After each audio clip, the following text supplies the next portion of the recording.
All right, guys, we are now here.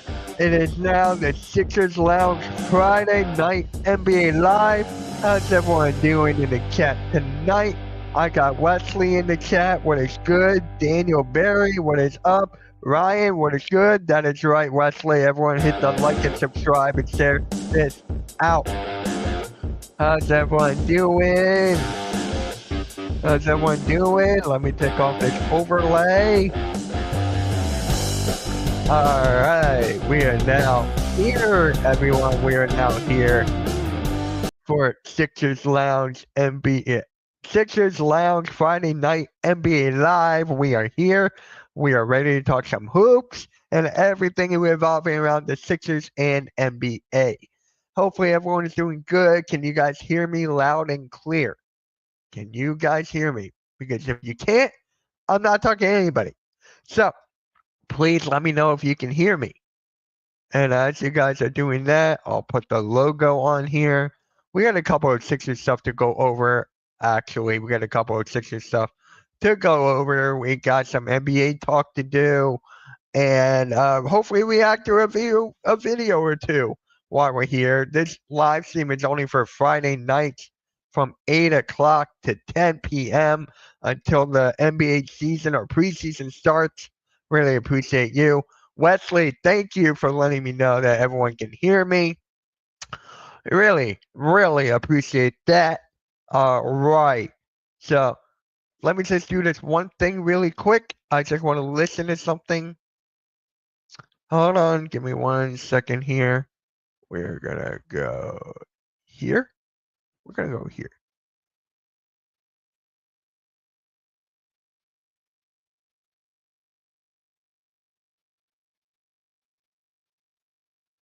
All right. We are now good. I'm getting out of that. And you know what? Let's just get started with Hoop Talk. Let's just get freaking started. There's this one thing, there's this one graphic that came out on Twitter today, and I'm just like baffled that this is even a thing. I'm just shocked that this is actually being talked about right now. Let me change my layout here. We got, guys, you're gonna flip out once you see this. Via Clutch Points on Twitter.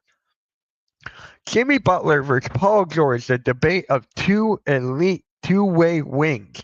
Paul George has the accolades of 9-time All-Star, 6-time All-NBA, 4-time All-NBA All-Defense, and even a top 3 finish in 2019. His peak was as dominant as any wing of his era, combining smooth scoring with lockdown defense. Jimmy Butler, though, has had what George never reached: finals runs and legendary playoff moments. Playoff Jimmy, in quotes, is a real thing. He carried Miami to 2 finals and built a legacy as one of the grittiest, most clutch leaders in the game. Who has the better career? Paul George with the resume or Jimmy Butler with the legacy? And here are all the stats here of their careers. We're going to go right there. And yeah, right now, Paul George in his career is averaging 20.6 points per game, 6.3 rebounds per game, and 3.7 assists per game. Career stats for Jimmy Butler: 18.3 points per game, 5.3 rebounds per game, and 4.3 assists per game. Now, who do I think is the better player out of these two? It's Jimmy Butler. It is Jimmy Butler without a doubt. Without a doubt. He's got the numbers, he's got the experience in the finals, and he's got the willingness to lead and to win. With Paul George, he was mostly a second, third string guy in his history of his career. You can argue he was the number one guy when Danny Granger left. The Indiana Pacers became his team for the time being. He was pretty dominant in that era for Indiana. Then he got blown out by the Miami Heat with LeBron James, Dwayne Wade, and Chris Bosh. So if Paul George did not have as many injuries, because the injuries kill his career, the injuries just kill everyone's career. But once you talk about that, right, with Paul George, this guy had like 40 injuries, 40 or like 30 or 40 injuries in his career. This is just, it is just crazy, excuse me. It is just crazy for that Paul George. But with Jimmy Butler, you got the clutch gene, you got the team leader, and he does whatever it takes to win. Look at him in Miami, right? 2 finals. Golden State, right? He helped Steph Curry lead them when everyone thought they were going to pretty much do nothing. You got to give him credit there. So Paul George may be a better player stat-wise, but once you're talking about the game in general, about leaderships and all of that, you got to go Jimmy Butler, man. You got to go Jimmy Butler. And here's the kicker. Both of them played for the Sixers. Jimmy Butler played for the Sixers, and so did Paul George, right? Paul George is currently on the Sixers for his second season. Jimmy Butler only played a half a season with the Sixers, and then we had that good run with Jimmy Butler and Joel Embiid. That was our best case scenario for the championship in that era. It was Embiid, Butler, Redick, Simmons, Tobias Harris. It was those 5 guys. And with that team, you can't argue that they could have won the NBA Finals because the Milwaukee Bucks were injured, Golden State Warriors were injured, and all that. And then we just got beaten by Kawhi Leonard's lucky shot. So Jimmy Butler could have won a Sixers the championship in that half of a season. In that half of a season, he could have got us a championship. While Paul George is sitting on his podcast, not doing much of anything, injured, and yeah, I'm pretty sure most of us are going to go Jimmy Butler in this situation here. My God, I learned my lesson the hard way. Look at Paul George this first year, and then now he's going to be injured again, and he's going to miss some time in the beginning of the season. Same with the training camp. So, and that's another thing. Jimmy Butler mostly in his career was healthy. He was healthy during the most of his career, and people would love to have Jimmy Butler on their team because of mentality. And you guys remember the whole thing with the Minnesota Timberwolves with Jimmy Butler, Karl-Anthony Towns, and all that. He was trying to push the players to the limit, but they wouldn't do it. Then the same thing goes with the Sixers, that whole thing with Jimmy Butler, Ben Simmons, Tobias Harris, and the head coach at the time, Brett Brown.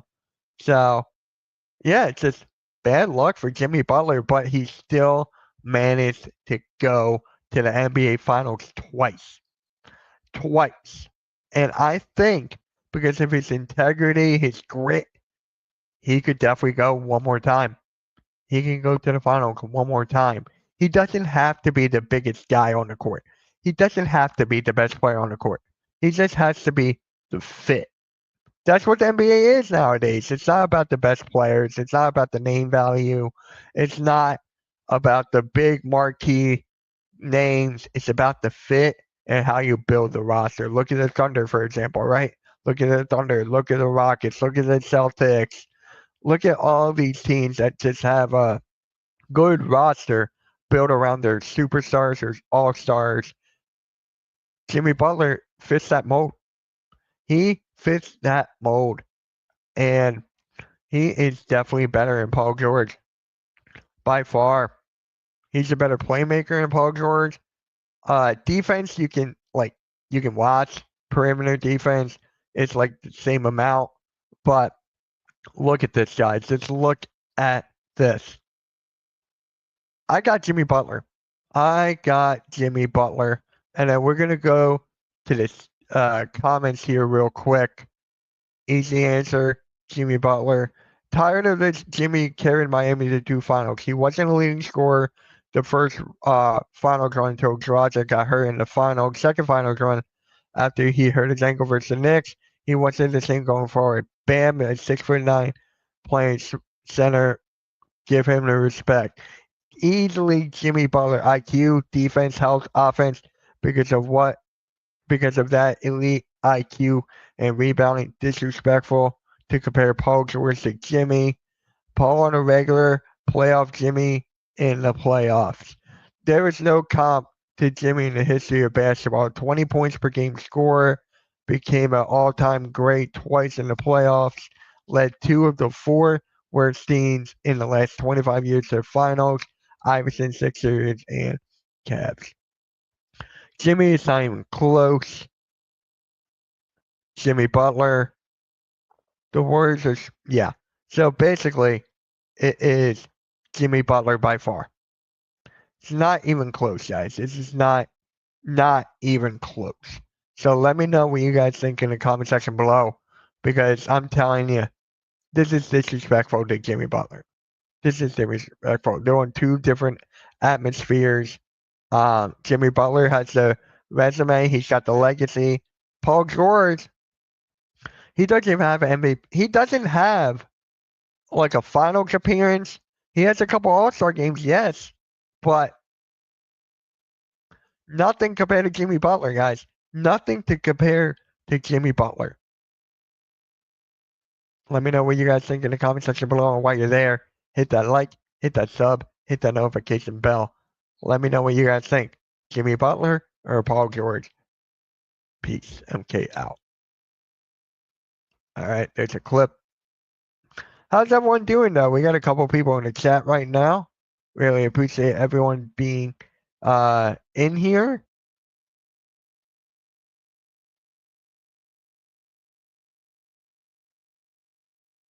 All right, I gotta share this out on it.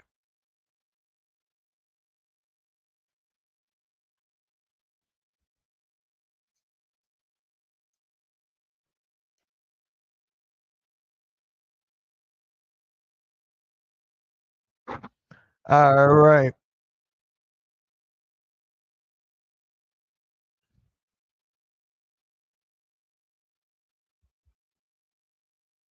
All right.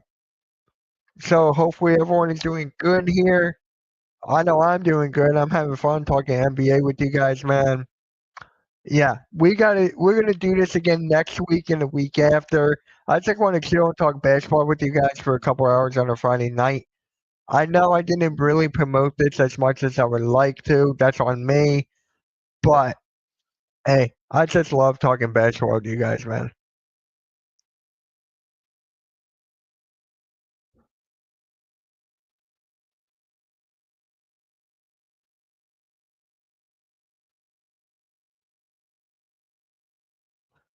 All right. We got to talk about Malik Beasley, man. You know what? Let's react to this video. I want to react.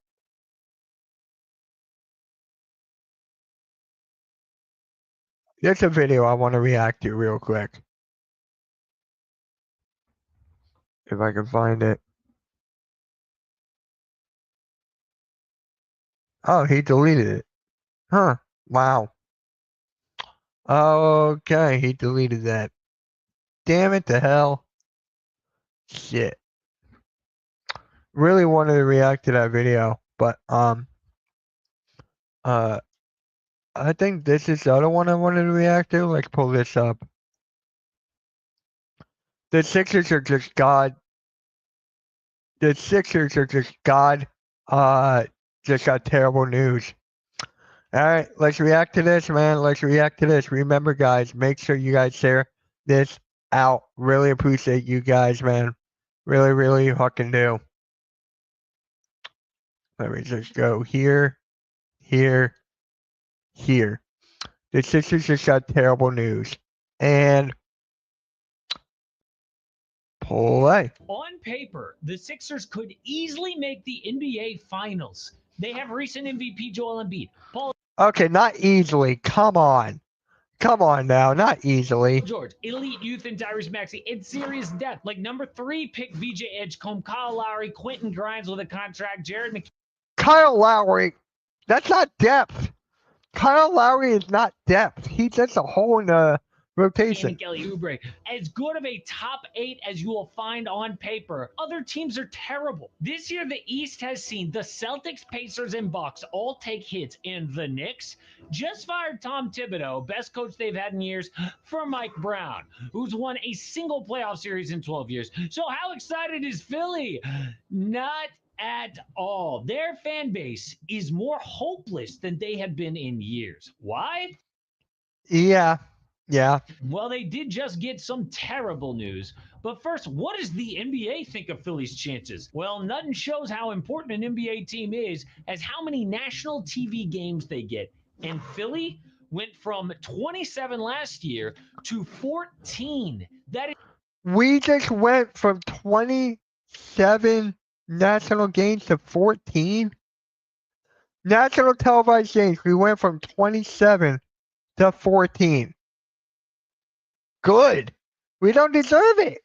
We do not deserve that. a 13-game difference from last season, the biggest downgrade in the entire NBA. No games on Christmas or MLK Day. Zero spotlight the entire first week. The NBA is basically saying, yo, Sixers, you guys are going to suck. We want nothing to do with you. But then they had to go and get savage. The Sixers just found out their new schedule, and Philly has maybe the toughest in the entire league.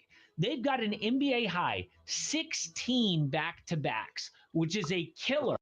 The back-to-back games, is that actually killer though? Think about it. Joel Embiid and Paul George are pretty much not going to play back-to-back games. That means more of the younger guys are going to get their minutes. And then Bona, Justin Edwards, all these guys are going to get time on the court. They're going to get more minutes. So, good with the bad, I'd say.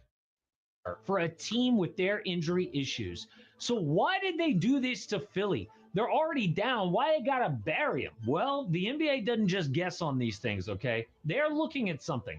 Maybe the same thing that Philly fans are panicking about. Because, yeah, the schedule is brutal, but the real fear, I'm going to miss Yabu, isn't what's on the schedule, is what's not on the schedule. Like whether Joel Embiid will even be ready day one. Because we just got an update with huge red flags. Let's just say if you followed the Lonzo Ball situation, he's not going to play for a while. Joel Embiid is not even going to play for a while, guys. He is not. Let's just admit that. This should make you very nervous. But summer's here, and my favorite way to stay fit is to do a little working out, but I always dial in the diet. What I found for me is that 90% of staying in shape is all about the diet. And I look for convenience, a good price, and most of all, something that tastes good. MyFitFoods has been amazing for me. A lot of you guys, and they have discount code. They've got stores coming soon. All right, come on. Get your money. 3 points a game, 10 boards, and 4 assists in 66 games. But he took a major step back in 2024, playing just 34 games. The problem was a torn meniscus that required surgery. But instead of taking it easy that summer, dude just had to go play for Team USA in the Olympics. So a year ago, we saw Embiid win gold, but shocker, those knee issues came back real quick. He had swelling and pain from day one of training camp and played just 19 games all season. But the real problem, we never got 19 games is ridiculous. A clear explanation on what was even wrong with him. The Sixers kept fans, players, and coaches in the dark. Embiid's coach, Nick Nurse, just had to stand out there in front of cameras making excuses all year. But now, after a whole season out and a full summer to rehab, Nurse said this: I know Joel is working very, very hard, and I think things look good, but whether he's ready for training camp or not, I think there's maybe a lot more decisions than that to make before we get there. What? How is that possible? Dude hasn't played basketball in forever. How is he not ready? Well, the mystery makes you think of 2 other players. Kawhi Leonard, for example, had quad tendonitis in 2017, which is a weird injury for an NBA player. The Spurs eventually cleared him, but Kawhi insisted things just didn't feel right. This led to a huge fallout in San Antonio, who eventually traded him. And Kawhi has had a list of mysterious and legit injuries ever since. In fact, dude has missed more games than he's played since 2017, and the Clippers usually call it knee soreness. That sounds like I banged my knee on the couch, not I'm going to ruin my entire career. Which means that any team built around Kawhi now always comes up short. The other player is Lonzo Ball. In 2022, Zoe had a small meniscus tear. I expected to miss His injury, Lonzo Ball's injury, was so weird that a lot of us were questioning what is going on with Lonzo. But I'm glad he's back on the court playing for the Cavs. 6 to 8 weeks, but he never came back. Okay, his recovery in Chicago became one of the strangest stories in recent NBA memory. He had issues walking upstairs and jogging. Doctors had no idea why he still experienced pain. So, another surgery, I guess. And after no progress there, in 2023, he had a experimental cartilage transplant. Zoe eventually returned last year, but there are zero guarantees on his long-term play. But here's the scary part. Embiid is following the Lonzo Kawhi blueprint. Oh, wow. Tell me something I didn't know. Mysterious injuries, repeat surgeries, zero answers. So an anonymous NBA medical person told Clutch Points, Listen, paying $14.99 Ah, a an month for a ad, streaming an app ad. and $9.99.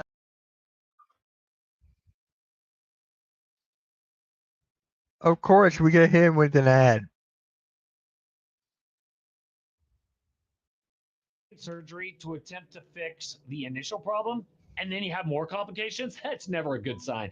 Few players have been able to come back from multiple surgeries and injuries to the same part of their body, which is what Joel is trying to achieve.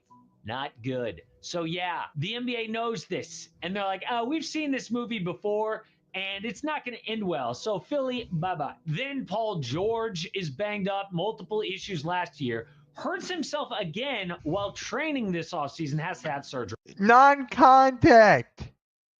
This was non-contact, guys. Non-contact. Crazy. But what if the NBA is wrong? What if they're counting Philly out when they're actually the exact team who is built for this? See, when they drafted VJ Edgecombe at number 3 this summer, it wasn't just about his talent, it was strategy. A lot of people thought that they would trade that pick to get an established vet because they're in win now mode, but that would have been expensive. The Sixers are already paying Embiid $55.2 million and PG $51.6 million this upcoming season. VJ is on a rookie scale contract, which means he's cheap. But if he produces Yep, even he's close cheap. to expectation, that is massive value on the floor. It's how Philly can afford to have $107 million worth of Embiid and PG sitting while still having a playoff caliber team on the court. But if they had flipped that pick for another vet, they'd be top heavy and out of depth. So yeah, the Sixers saw this all coming, and the rest of the league's going to find out if this plan works. So how will they actually pull this off? Well, the realistic path is not a number 1 seed for the Sixers. I think the Cavaliers basically have that locked up. Maybe the Knicks are right there. Watch out too for Orlando, who's improved with Desmond Bane, but no guarantee. I think if Embiid and PG play around 50 games each, then Philly profiles as a 5 or 6 seed. Embiid is not going to play 50. Paul George is not even going to play 50. Those guys are not even going to play 50 at all. Or at best, they just sit the vets in every single back-to-back, rest on road trips, and backload PG and Embiid's games in the year to build up chemistry and health. So the projected East standings, according to win totals, has the Cavs up top, followed by New York, then Philly all the way down around number 8 in the play-in. But there's a I had us getting 35 wins. I predicted the Sixers getting 35.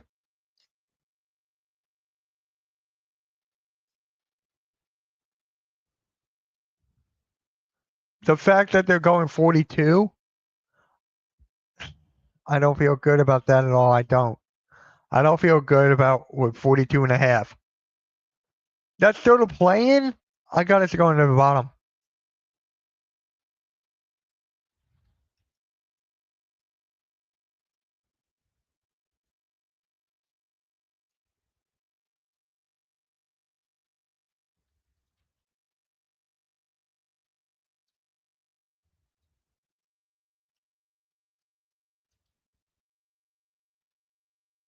I don't know, man. A real chance they slide all the way up to 4 if they manage well and prove everybody wrong, especially those NBA schedule makers. But the real killer for Philly is going to be the next 4 years with Embiid and Paul George on the books for a max. In this second apron era, it's amazing to me that Philly made those mistakes. I mean, who are they even bidding against on Joel Embiid? Nobody else was going to pay him that money, and they did it early. Daryl Morey's supposed to be this GM genius. Well, dude got exposed with those awful deals. So the best case scenario for them is next season because Embiid and PG ain't getting healthier than they are right now. All they got to do is manage those injuries and blow expectations out of the water. But speaking of the Cavs, did you see this Evan Mobley body transformation? Don't care about Evan Mobley's body transformation. I don't care about that at all. So, what's the main story of that about that video, right?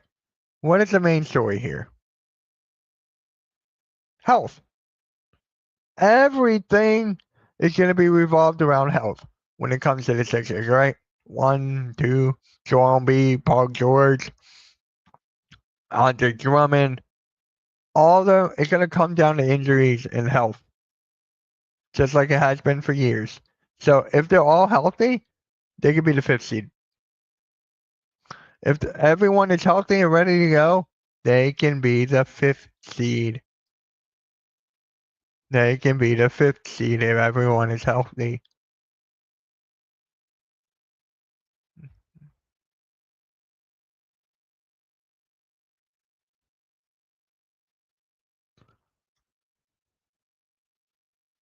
Alright. Alright. How's everyone doing? Make sure if we just hit the 30-minute mark, make sure you guys hit that like, subscribe if you're new, and do all that good stuff here. Do all that good stuff. Really appreciate you guys being here. When the NBA season starts, this channel's gonna this channel is gonna be great. What is up, our crew? It's wait and see with y'all. It is every single year.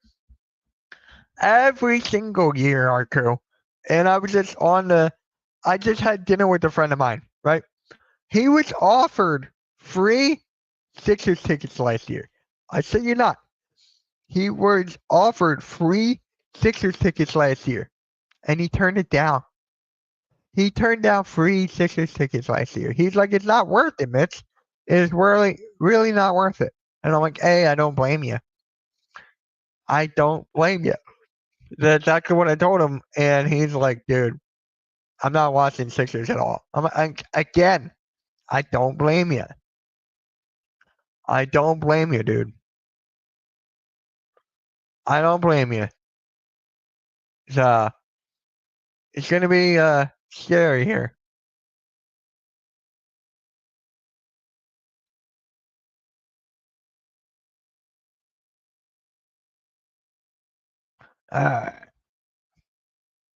Yeah. So again, hit that like, hit that subscribe, hit that notification bell. Gonna find another video to react to.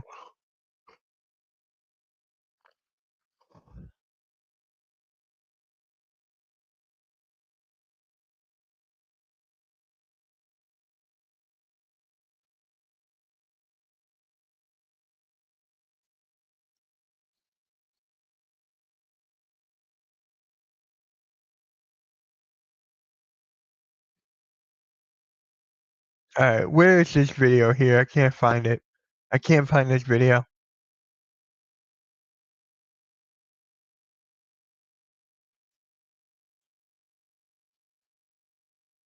Well, it will come back. It will come back.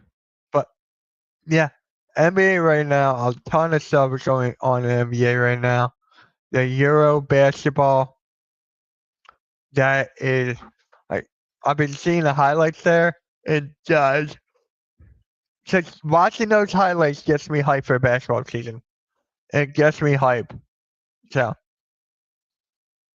yeah, can't wait for the NBA season to start. I'm telling you, just a month till preseason. A month till preseason, guys. A month till preseason.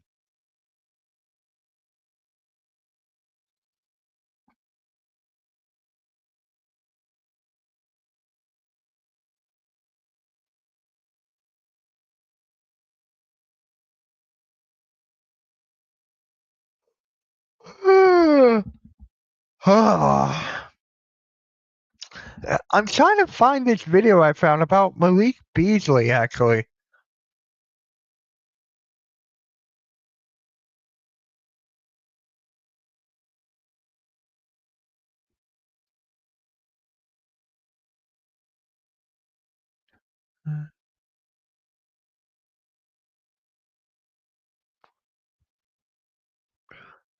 Yeah, guys, if you haven't heard, Malik Beasley cleared in gambling. There it is. Found it. Finally, I found it.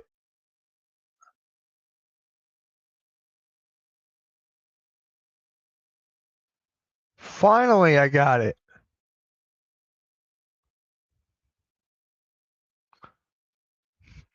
Here we go. 76ers rumors on signing Malik Beasley after being cleared. Yeah, guys, he was cleared today. Let's see what's going to happen here. What is up, Game? How's it going, bro? How's it going? Share this out, man. Share this out on Instagram and Facebook all night. So, 76ers rumors on signing Malik Beasley after being cleared in NBA and gambling investigation. Free agency development here as we approach the end of August. Malik Beasley, sharpshooter for the Detroit Pistons, no longer a target of that federal gambling investigation that he was in. Cost him some money at the beginning of free agency, still sitting out there now. Could the Sixers look to bring him in? That'll be today's poll question. So just tuned in. What about the Sixers? Well, first off, nothing really happened. That's one. Two, Malik Beasley is now considered a free agent. So we're just going over that real quick. Nothing else really is happening. None really. For you guys, should the Sixers look to sign Malik Beasley? We're going to talk about Beasley, his situation, who he is as a player on today's show. But before we get into all that, I want to know your thoughts first. So give me an S for sign, P for pass. Join the conversation down in the comments. Let's get started with today's show. Should we get Malik Beasley? He doesn't go to Knicks. You're watching 76ers now. Jake Chipper here with you. As I mentioned off the top, Malik Beasley, no longer a target of that federal gambling investigation, didn't get charged with anything, didn't get arrested or anything like that.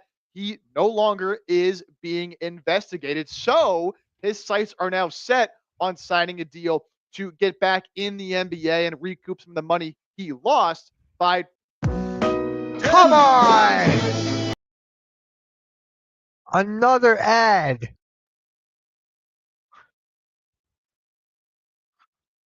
Another freaking ad. That's two ads.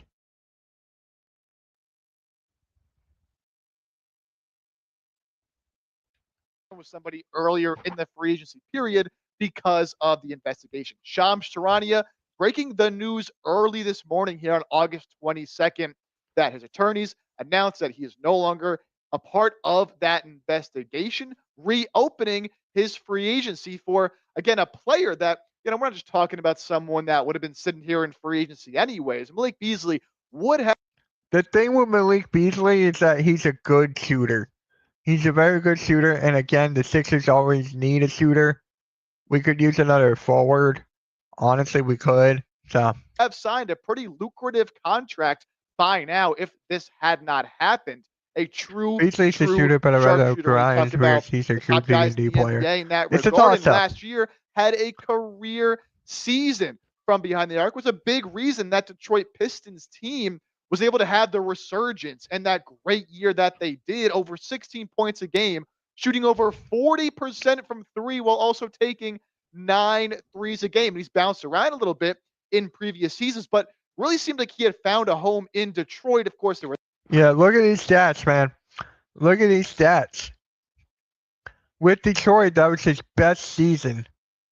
That was his best season in the last 4 years. Dude. Everything across the board except for field goal percentage. He averaged 16 points per game, 43% for the field, 9.3 3-point attempts, and 41.6% from three. That 41.6% from three is That's looking to nice. sign him, and then the whole gambling situation did happen. And when I got We to the should give playoffs, of course, Jabari the Walker Pistons the final did end roster up spot. losing to the New I did York watch the Knicks. Rico Beasley Hines. not I quite did. as efficient, as effective as he was in the regular season, but you still see almost 10 3-point attempts a game for Beasley. Only shot about 34%, but just a player who is a threat to take that many shots in a game from beyond the arc, who was as good in the regular season as he was, is a very, very valuable piece, especially in today's NBA. And we'll get into more on his advanced shooting numbers here in a little bit, but bring this to the Sixers perspective, right? Would they be able to bring him in at this point in the offseason? How much will it cost to sign Beasley, who I would not probably mind sign Beasley. for over $10 million, up to $15 million a year earlier in the offseason? He's cheaper than Grimes, isn't he? Michael Beasley's worth less than Grimes. Grimes wants 20 mil. I'd rather take Beasley for less. I agree with you. Grimes is better, but Sixers can really only offer the vet min. Now, technically, because Quentin Grimes is not signed, they could use some of the mid-level exception, but I'm operating under the assumption, as I have for the past month or so, really all offseason long, that Quentin Grimes will be back. So Philadelphia will only have the vet min to offer Malik Beasley. And will he be willing to take a vet min, especially given, some of the money he has lost? that is a question. Would he want to take that? Would Grimes want to take, or not Grimes, Malik Beasley want to take that? Would he want to take the veteran minimum?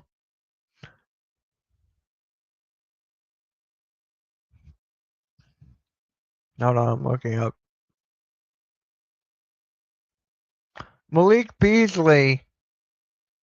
Wait. Hold on.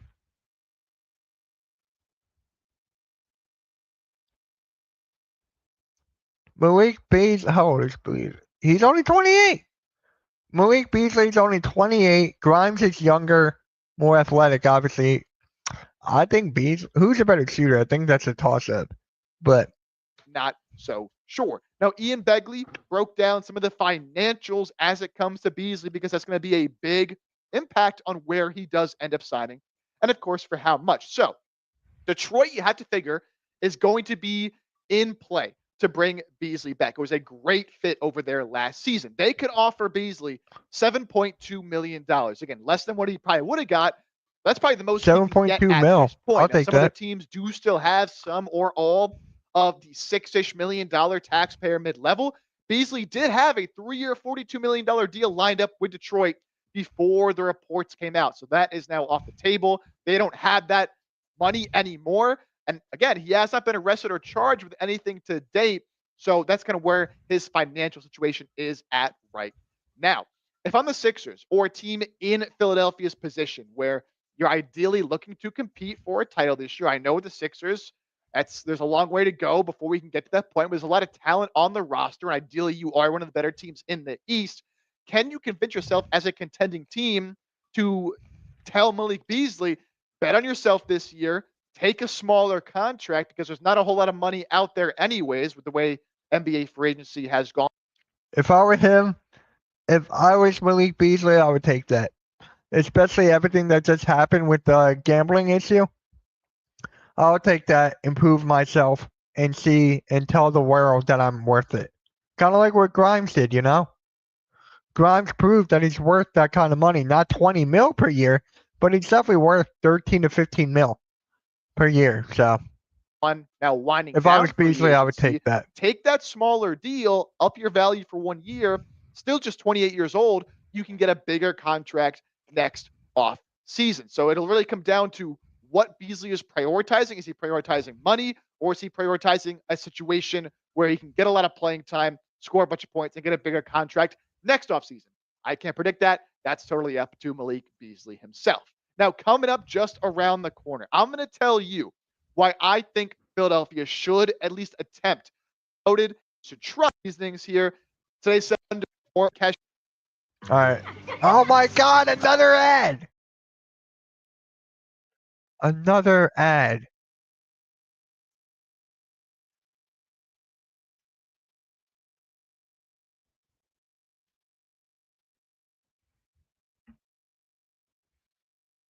I don't want this bet. Thank you. Now I can share the screen again.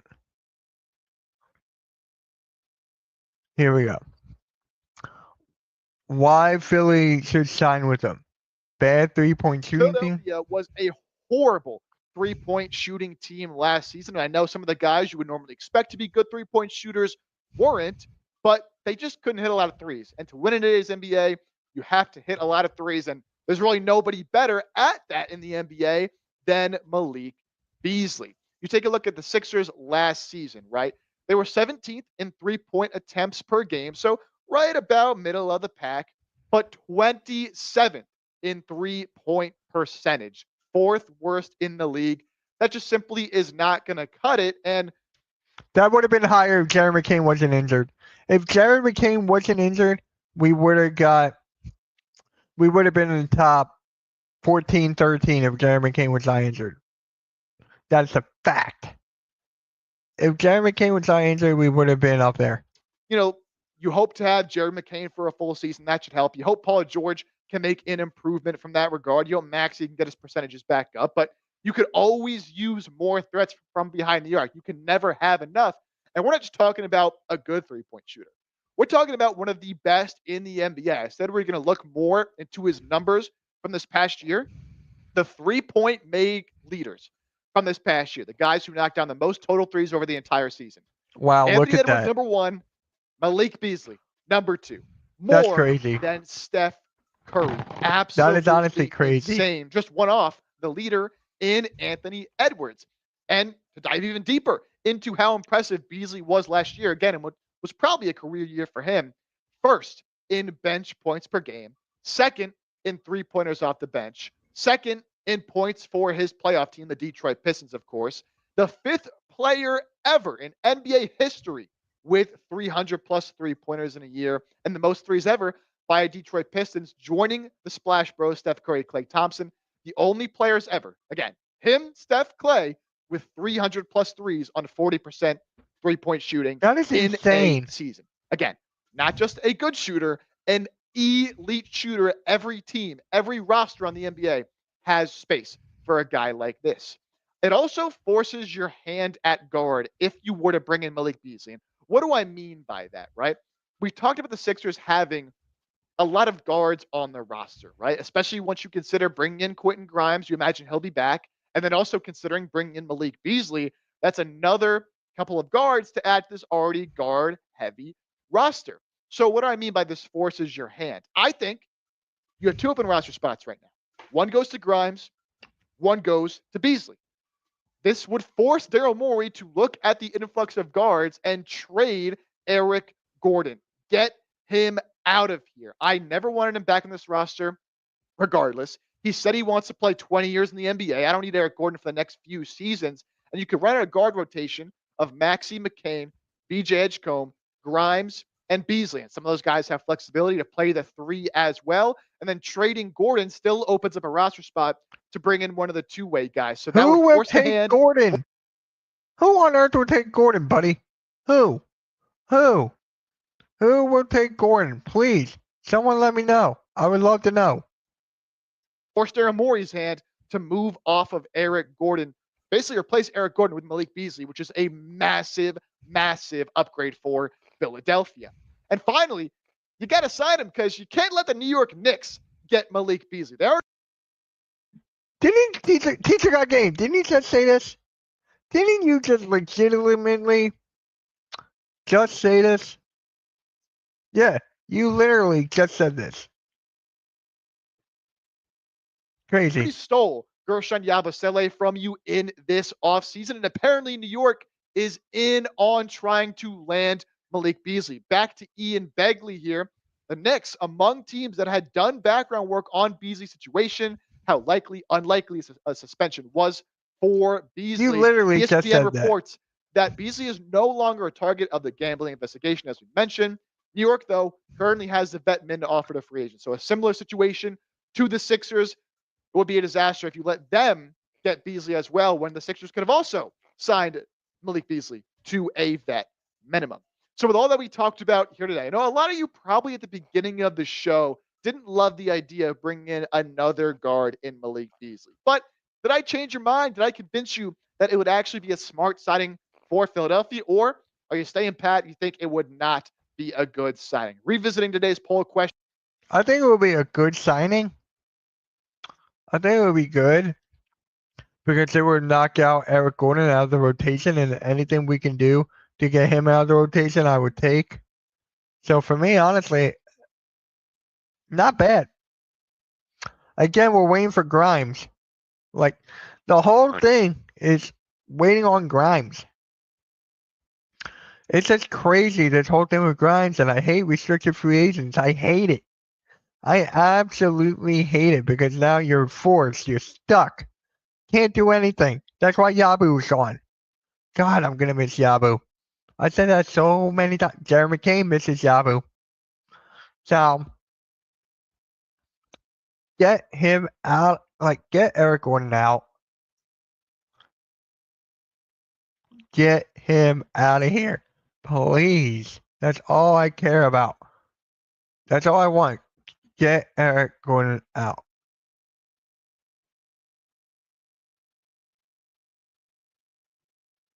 Oh, my lord. Charles, what is up, my guy? How's it going? How's it going, man? I like Beasley, but no, because Sixers already have 4 solid guards, Maxey, Grimes, McCain, VJ. They need playing time. The only position Sixers need is one more center or power forward center combo. Yeah, I agree. I said that multiple times. They should not have got rid of Yabu. They should not have gotten rid of Yabu, Charles. I'm going to keep on saying that till my face turns blue. That's going to be the biggest blow. This offseason, Charles, I'm going to ask you this right now. Is this offseason a dud? For the Sixers, has this offseason / free agency been a dud?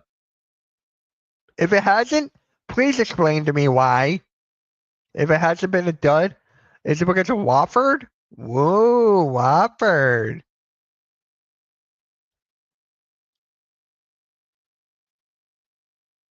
Wait a minute.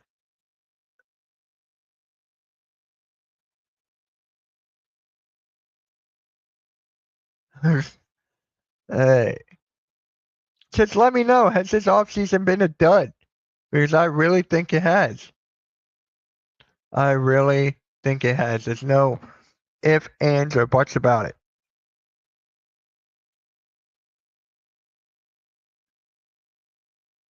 Has this offseason been a dud?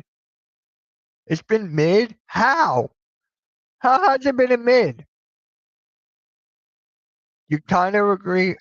Like, how has it been mid? I really want to know.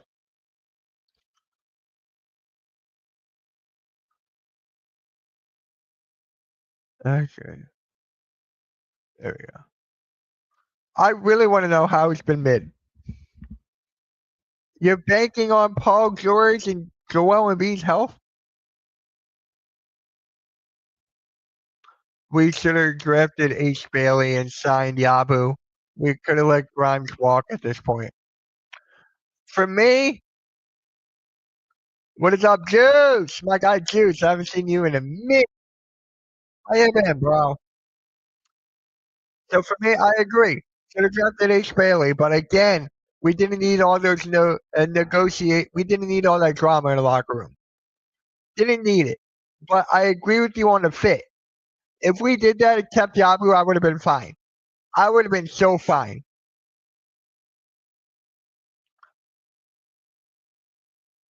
What is up, Coach? What is up? Are you doing the halftime coaching adjustment show tomorrow? VJ is mad that free agent all seasons are sexy, but okay. Who? Watford?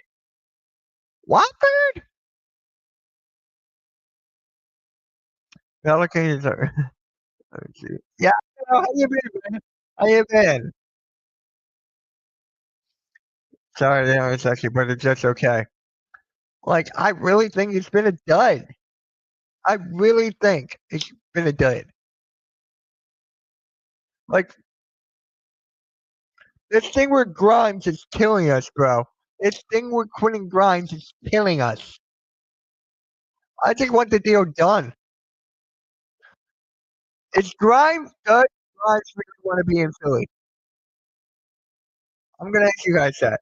Does Grimes really want to be in Philly? Let me know. Does he really want to be in Philly?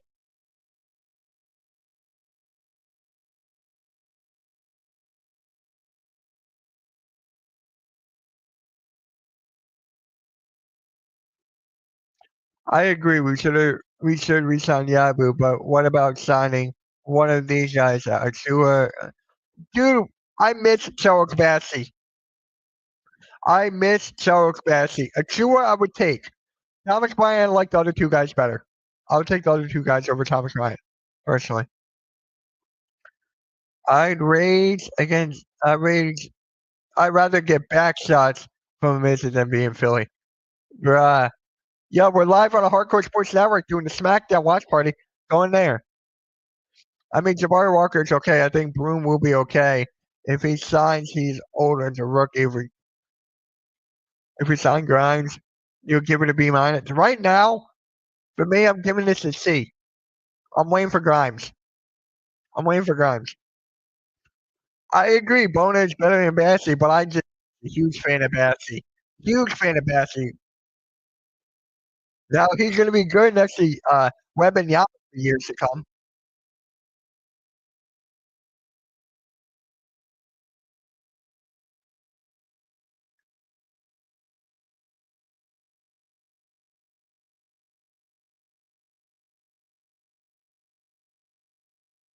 So that's what it's been a dud. I'm giving it a C.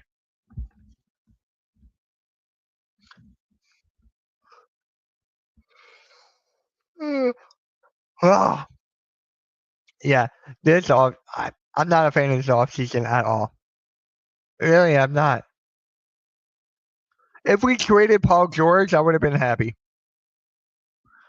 I'm talking about extra depth because Embiid is always hurt and Drummond has it. Drummond just had a birthday. This last week. He just had a freaking birthday. So for me, I'm like, without guys that can't beat the Knicks or the Cavs. We can't beat them anyways, with Grimes or not.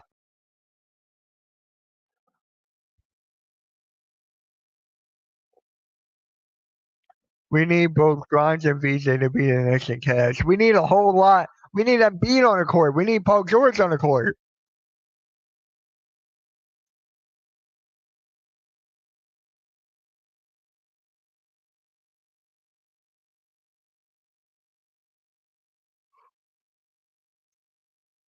Ugh. It's really been bad. I hate this offseason, man. I I hate it. I'm being generous, giving it a C. Been really generous.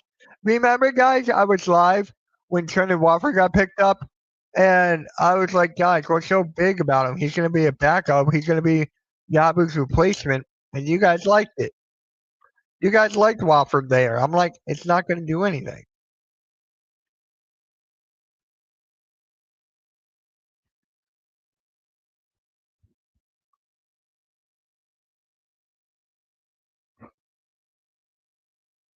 Man, I'm yawning a lot.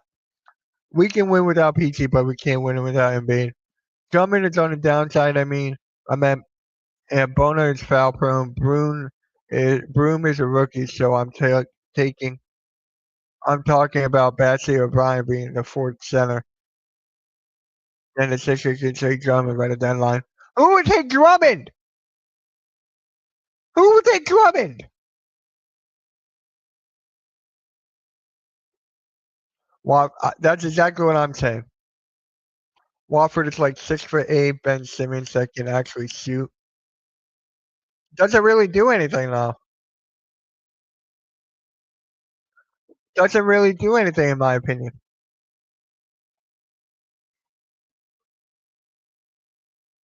Ugh.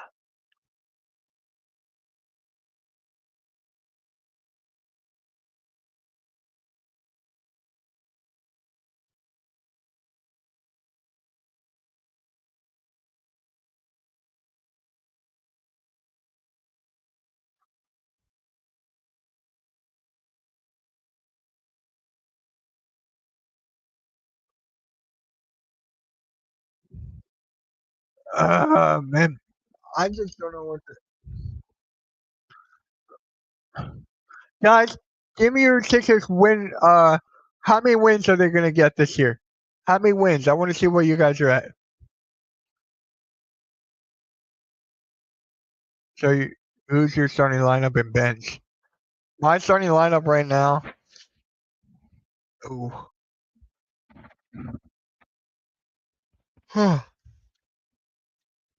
Oh my God. Ooh. Maxi. Uh, it depends if we get Grimes. If we get Grimes, then Grimes will be the starter. McKean will be off the bench. 45. I got 35. As of right now, I got 35. So if Grimes is there, I would put Maxi, Grimes, or Maxi, Grimes, Paul George, Oubre, Embiid, and then McCain off the bench. That's what I would do. Oh man, can't stop yawning. I'm gonna include Drummond in a trade along with Oubre and Gordon for a starting forward like PJ Washington. I would love PJ Washington. Dude, that guy's athletic as hell. He is athletic as hell.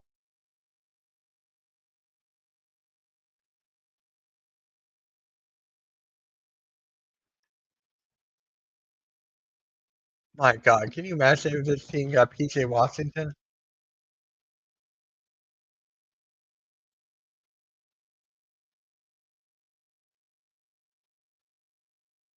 The hell?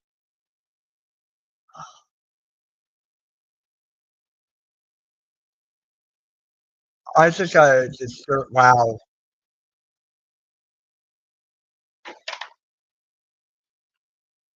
It sucks that we have no picks in the draft. We got an off season. We got to offload assets in the trade deadline to get picks. That's why I'm so glad we had that 2028 Clippers unprotected. I am so glad that we have that pick.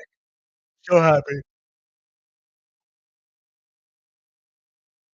Yeah.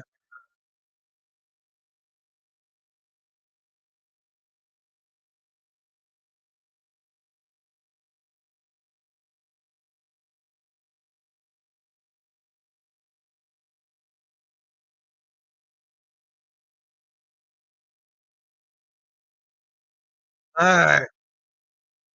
Yeah, that Clippers 2028 draft pick is going to become so valuable. It's going to become so freaking valuable. I love it. I love it, guys. Hit that like, guys. Hit that like. We only have 8. Gotta hit that like button.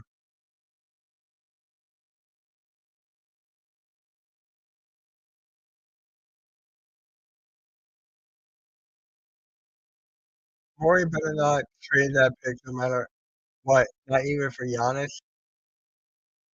That pick is going to be so freaking valuable in a couple years. Look what the Clippers are doing, bro. They just got Chris Paul. They just got Chris Paul there. Like, dude, they're going down.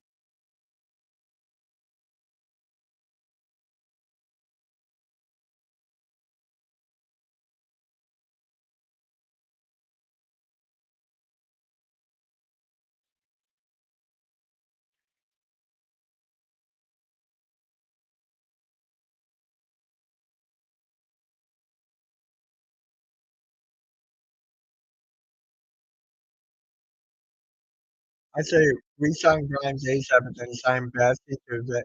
I'm good with that. Is Bassey on the market? I don't know. I hope so. I think the Spurs will lock him down, but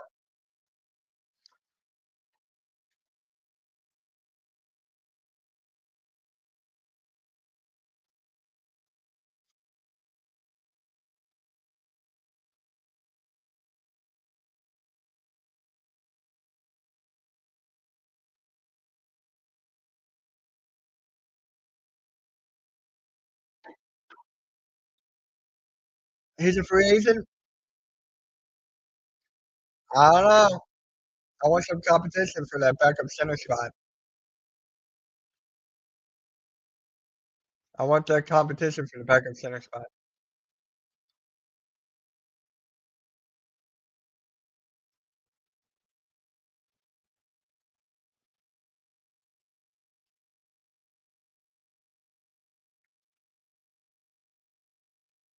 Alright, guys, if you guys want, here's my Eagles content, Steampunk Sports PA. Any anybody like the my Eagles content, please subscribe to Steampunk Sports PA. That's where all my Eagles stuff goes. Jealous is telling the truth. Awesome. Okay. What is up, Alexander? Flag. Are you watching SmackDown by chance?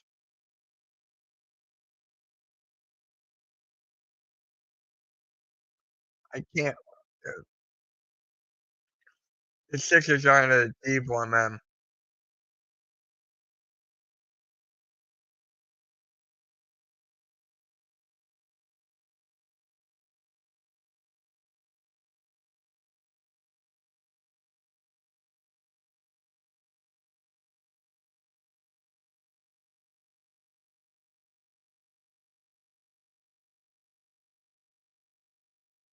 Oh, you're not? I heard Cena went off on Logan Paul. Alright, guys, we got another like half hour to 45 minutes of this show. Anything else going on in the NBA world, actually?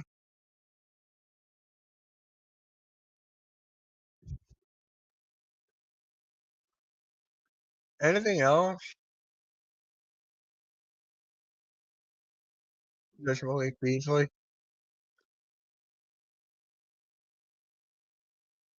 Yeah, nothing really going on with Shams.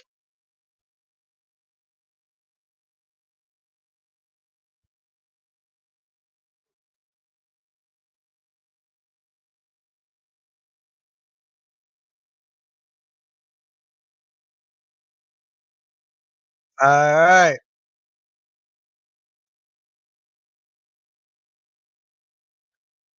Alright. I'm trying to see what the everything's about Malik Beasley. Everything's about Malik freaking Beasley.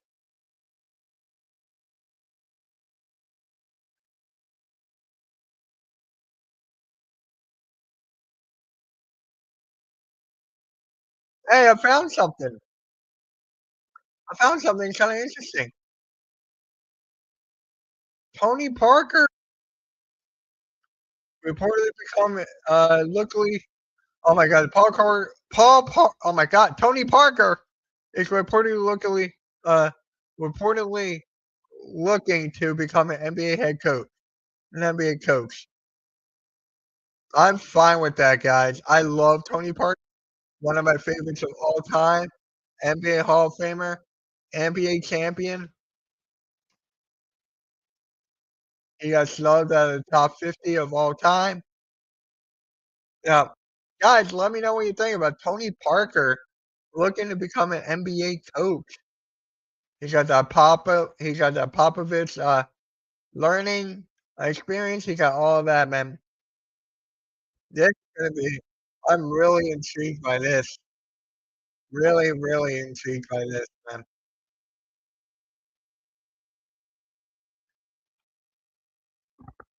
Ah, man.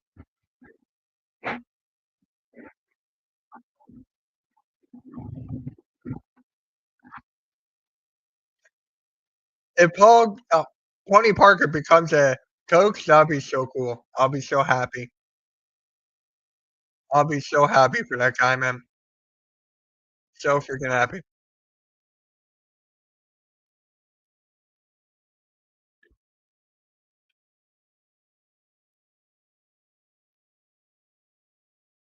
Oh, man.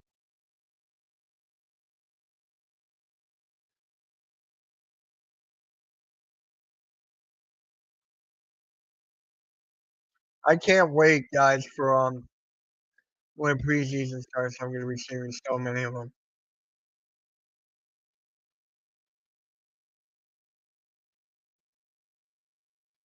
And Jem Boner was limping. Oh no.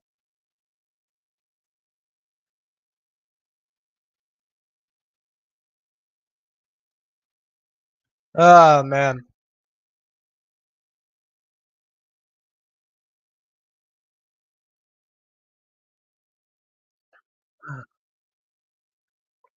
All right, guys, you know what? I think I'm gonna close it out here.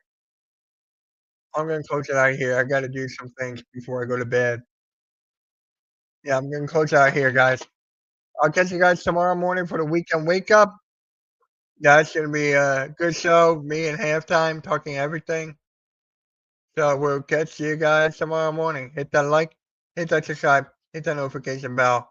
Peace, guys.